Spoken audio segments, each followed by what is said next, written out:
谢谢这个教授的分享。接下来，我们请马来西亚的伙伴跟我们分享，是有关于那个马来西亚妇女安置面临的挑战与阻碍。Very mobile. So, by the way, I'm made in Taiwan. 我是在台湾出世的，所以我中文也不错。But I decided to do the PowerPoint in English because I really do not know how to do the Chinese input with the Mandarin computer system. So I do not know how. So I have to do it in English. So I have quite a lot of experience in both countries, Malaysia and also Taiwan. Mainly because my mom is a Taiwanese, so I used to come back to Taiwan very often.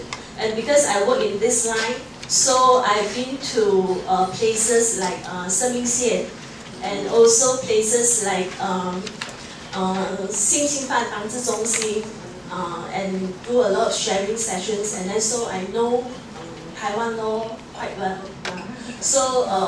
So I remember in 2007 when I came back again with my mom, I have a sharing session in Kaohsiung. So I told some of the social workers that I'm actually quite ashamed of being Malaysian, okay? Because Malaysia is the first country in Asia who has Domestic Violence Act, which is in 1994, okay?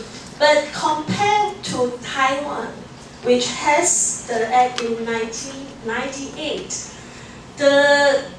Taiwan have moved a lot too far, compared to our country. So very ashamed with that. Yeah. 我是按这边读的。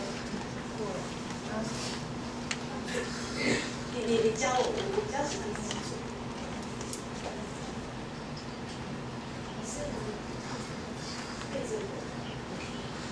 Okay, so this is Malaysian map. Okay. So I'm going to talk about challenges and barriers that women's shelter met. I will try, for the law part, maybe you all can read, yeah, because there's quite a bit. Okay, Domestic Violence Act. So as just now I've said, we have passed the act in 1994. But it was only implemented and enforced in 1996, and I will tell you why. Okay, in Malaysia is a country where a lot of things decided by political movement, yeah.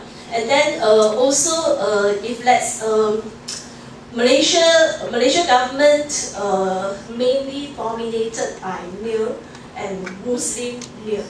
Okay. So there are a lot of conflict, contradiction when it comes to Muslim laws compared with the civil laws. And also we have two different court systems, which is the Sharia system and also the civil system. So there's a lot of complications. When we pass this act, so there are it creates a lot of anxiety within the men, especially the Muslim men.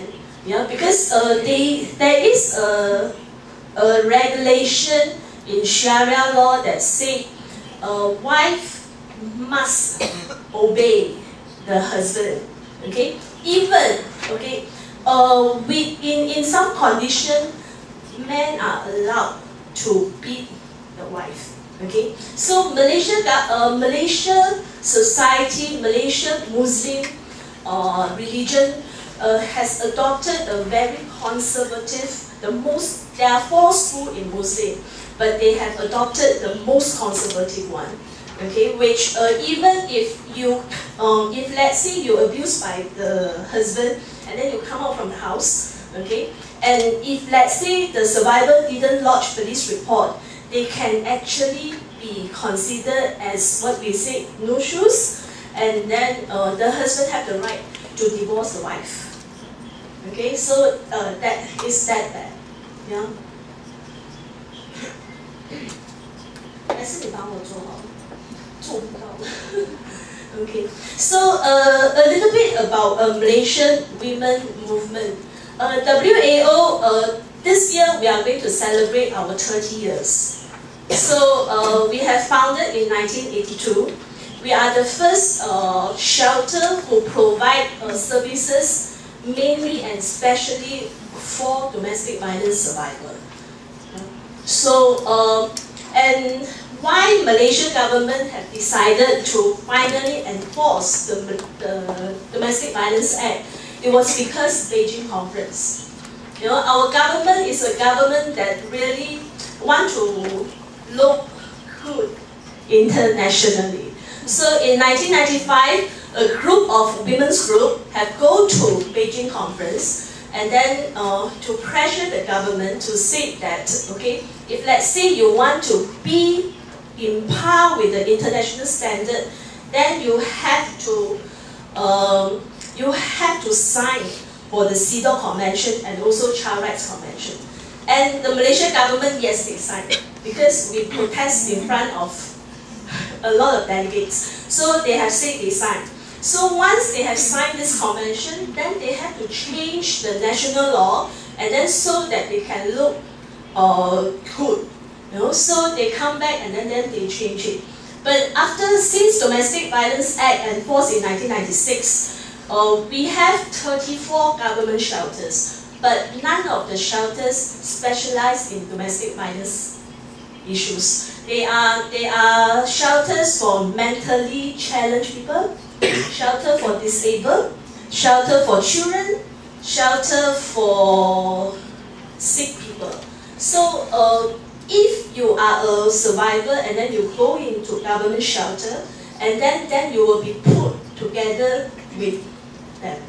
Okay. So the official then they will not train in handling issues like this. So they create a lot of problem. Okay. So I will say the main thing with Malaysian government is lack of political will as compared to Taiwan government. So these are the challenges. Okay. So they are trained differently. Okay, the next one. So but we all know that clients have different needs. Yeah? So therefore the expectation might be also different. So some of the officials, they do not know what to do, especially when it comes to the law and protection part. Okay. And bureaucracy is the accessibility for the clients is too difficult to get into shelter. Just to share experience with you, we have a case where we can't take the girl in because if let's say the girl is pregnant, so if let's say you want to come to our shelter, you can only come to our shelter if you are 7 months pregnant, because our shelter places are limited. So we want to cater for people who are in more on protection and crisis events. So we have no choice, but we referred her to a government shelter. But when we call the government shelter, they say that I have to wait for my director to come back to sign. Then only she can come. So then we ask, when is your director coming back? They say 3 weeks. You know, so we have no choice but to take her. You know? So the cooperation and support within inter-agency, even government shelters in Malaysia, they have a lot of frustration when you deal with police and also hospital and also the court system. And being a government official, you have to play safe when it comes to all this authority. Unlike NGO shelters like us, we can shout to them, we can do everything to them, but it's not the case when it comes to government shelters. So they have a lot of frustration. So, and also the government shelters in Malaysia only provide shelters to Malaysia. But as you may know, Malaysia is a transit country for a lot of things. So we have a lot of foreign spouses, we have a lot of survivors who are victims of trafficking. We also have labor abuse cases. So there are a lot more needs when it comes to migration route. NGO shelters in Malaysia, So we only have about 15 NGO shelters in Malaysia. Yeah, and then all the NGO shelters, they mostly concentrating in big city like KL, like Petaling Jaya, like Penang. So some of the cities, even some of the state, they don't have a shelter. Okay? So the one that we box are the one that do not have NGO shelters. Okay, so you can see it's actually quite a lot of places that do not have. So of course the challenges as shared by a lot of country representatives is about the funding. Yeah, the government doesn't provide any fund for us. Even like our shelter, WAO, who has been working for the government, for Malaysia for about 30 years, we only get 2% to the most 5% of operating costs, funded by the government. So it's very difficult. Okay. So one of the example is Tenaga Nita, one of the NGO. The anti-trafficking shelter had to end the operation because they do not have any funding. Even like shelter like us, because we work on human right basis. So a lot of we do not accept funding from tobacco company, gambling company. There are a lot of restrictions when it comes to funding. So there are times that our staff have to accept pay cut about 20% so that we can able to survive for another maybe 6 months to 8 months. Okay, so that we can get more money. Security issues. Security issues is a bigger challenges that we are facing. It's not just for the client, but also for the staff like us. Okay, I share with you all some of the story. Okay, so the insensitivity of the officers from the enforcement and supporting agencies who disclose information like our address. Okay, we have a case where the welfare department have published our address on their website. Okay, and then we have to call them and then tell them that this is not right. You have to pull it down. It's until that extent. Yeah, and then we also have instances where the police officer have actually disclosed to the perpetrator and said that your wife is at WAO, okay, and then so the perpetrator come in front of our shelter and then create a scene there, or even come into our shelter with the lorry, bang down our gates. Those things are quite common. I think every quarter we might have one case. Yeah. And then so therefore it's important for us to get good police officer, maybe one good police officer in each district, so that each time if things happen, we only call the police officer because we know that they are our friend. So yeah, and even case like the judges, the magistrate, as just now I said, we have two different systems, Sharia system and also the civil system. So we have cases where the Sharia system, the judges from the Sharia system have actually give a search order for the perpetrator to come to our shelter. I suppose they do not know the address belongs to the shelter, and then to do a search order to come to our shelter and then to do a search. Okay, and then we also have cases where because the perpetrator, maybe brothers, sister, or somebody, they are high-rank police officer in the police force, and then they somehow get our contact number or my personal address, and then I have a case last year where the perpetrator brother, who is a district head or something, called me on my cell phone and then said that I'm sending a petrol car to your house. Are you at this address? So I said, why do you need to come to my house? They say they are because there's a report against me to say that I'm keeping somebody's wife. Okay, and then I say, do you know that I work for women's aid organization? If let's say I'm keeping somebody's wife, then so what? You know.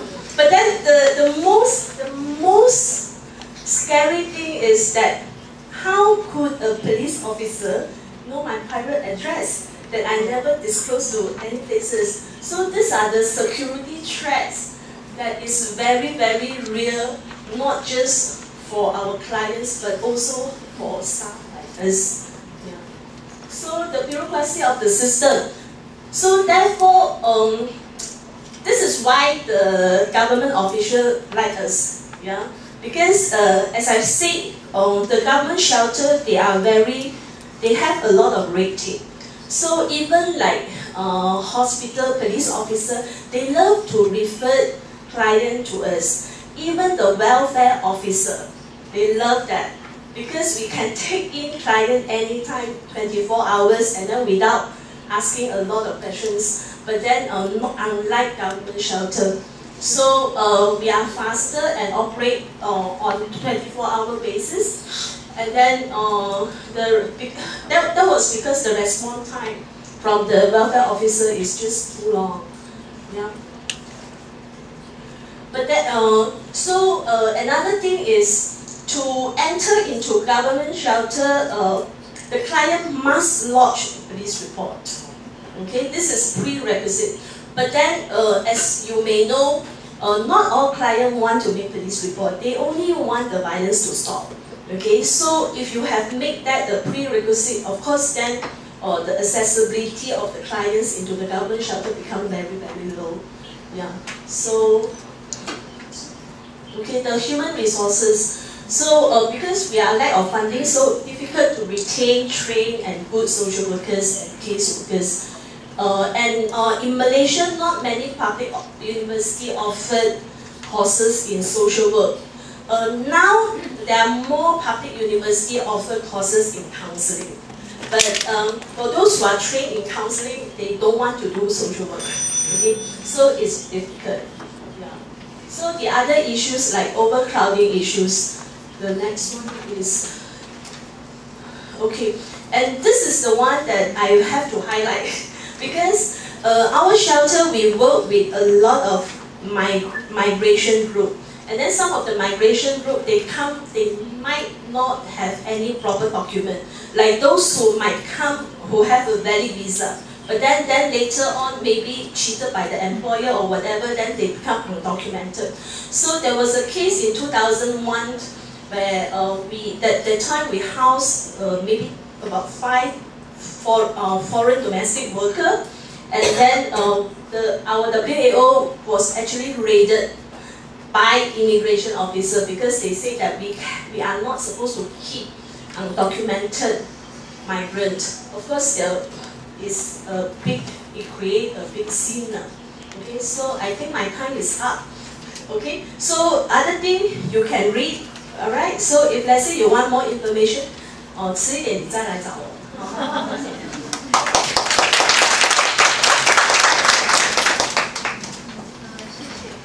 等一下那个应该有一些时间还可以让那个再补充哦。那